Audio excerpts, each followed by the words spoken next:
And while there have been significant challenges in putting together this vast event during a pandemic, this sprawling site is set to become a city of the future. Hi, good morning everyone. This is Gibran here from Realco Capital. I hope you're doing well this morning.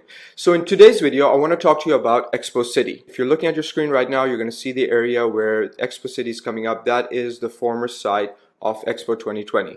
So Expo 2020 ended about 6-7 months ago and it was a huge success. It was executed perfectly even though there were challenges on the way, and it was a significant cultural event for this region. So now this 1,000-acre site has already been transformed and it's going to formally open its doors in the next couple of weeks. And what we're seeing now is a lot of global press coverage, and it's going to coincide with a lot of other catalysts that are there for this market. So from a macro perspective, as the world navigates a new political and economic order, Dubai South promises to be one of the drivers of this global city, right? And unlike a lot of other things that we hear about, other plans like lions in the desert, this is happening right now. Areas like this and initiatives like this is what continues to help Dubai with its organic and compound growth. So as investors assess markets, right, around the world and look for safe havens in the current backdrop, I want to take this opportunity to look at the broader meaning as to what we're seeing happening in Dubai just by looking at this area that's on your screen right now.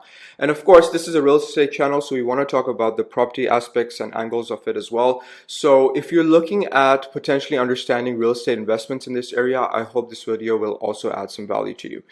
So when Dubai was awarded the Expo 2020, they soon announced this whole area here on your screen. This is called Dubai South, and they created a new entity and a master developer by the same name to execute the residential and development aspects of it. The investment really wasn't for the event. The investment was for building the city. And so everything that we put in place was built for permanency. 80% of what we've built as Expo will remain, which is actually the majority of the permanent structures that we've put in place. And if we're trying to summarize the potential of Dubai South, then the government's idea here is that it could eventually represent 35% of GDP by, say, mid-century, and have a population of 500,000 people. And of course, the Maktoum International Airport has the ability to grow into being one of the world's biggest airports, and the infrastructure remains fluid, so the government can pivot rapidly. So we're seeing more and more press coverage now as Expo City formally opens, and so there's a great report on CNBC, and I'll leave a link in the description. What will it look like? Well, the area is spread out over 1,000 acres and will provide homes and office spaces for up to 145,000 residents. The city will also be made up of leisure facilities and exercise grounds, including more than 6 miles of bike tracks, 3 miles of jogging tracks, and nearly 500,000 square feet of parks and gardens. DP World and Siemens will soon have their headquarters in this area as well. And just like a great shopping mall, this business district is actually considering its tenants, right, and who to allocate space to. They want to encourage companies that are focused on innovation, technology, education, and healthcare. The World Climate Conference will also be held here later this year, and that's an event of growing importance in this current backdrop, and it's expected to have about 40,000 plus delegates. So now let's talk more about the residential components and investment opportunities in this area. So the entire area of Dubai South is being master developed by Dubai South themselves. Okay, so it's a government entity and they're the master developers. So if you visit the area, most of the land parcels and the land bank of course belongs to them, but there are also some other private developments that have taken place. Some of them are ready and some are under construction. But the majority of the activity that you're going to see in this market is by projects that are developed by Dubai South themselves. The other thing that you can see on this map on your left is a project called Emaar South. And this is, of course, being developed by Emaar. It's a golf course community. And if you visit here, large parts of it are already ready and other parts are in advanced stages of construction as well. So this community is evolving quite rapidly, and it's got quite high occupancy rates, even though it's one of the communities that's furthest away from the city. So this entire area here has its own feasibility. If you're looking at the map as well, you're going to see the airport, the logistics, the industrial zones, and of course the Jebel Ali port. So this area has great economic importance to the city. So the property supply here is being released and built at a steady rate. The first project here was launched back in 2016 and delivered in 2020. That is Pulse Phase 1. So if you visit the area right now, this is what you're going to see. This is what this community looks like. So it's very modern. It's got a lot of pools and parks and facilities. It has very high occupancy rates. So in Pulse Phase 1, you also have offices and retail. And right before Expo started, the master developer actually launched 2 other projects called Pulse Phase 2 and Pulse Beach.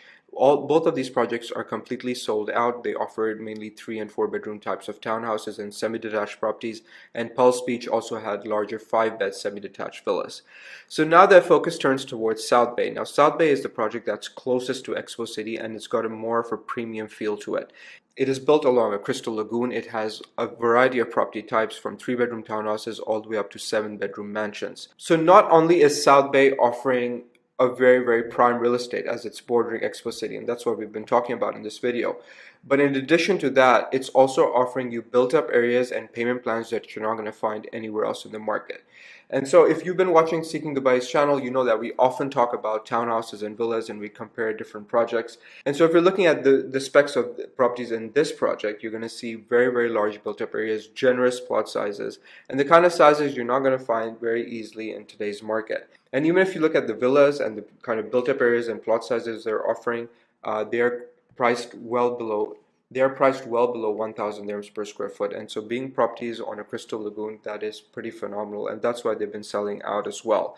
So the first phase of the project is nearly sold out, but you know, if you would like to get more information and kind of understand the feasibilities in this area and just have a chat about the market, please don't hesitate to get in touch with us. We would love to hear from you. That's going to be really exciting, and this is, of course, will be in the backdrop of more global volatility, which is essentially, you know, the driver of Dubai at the moment.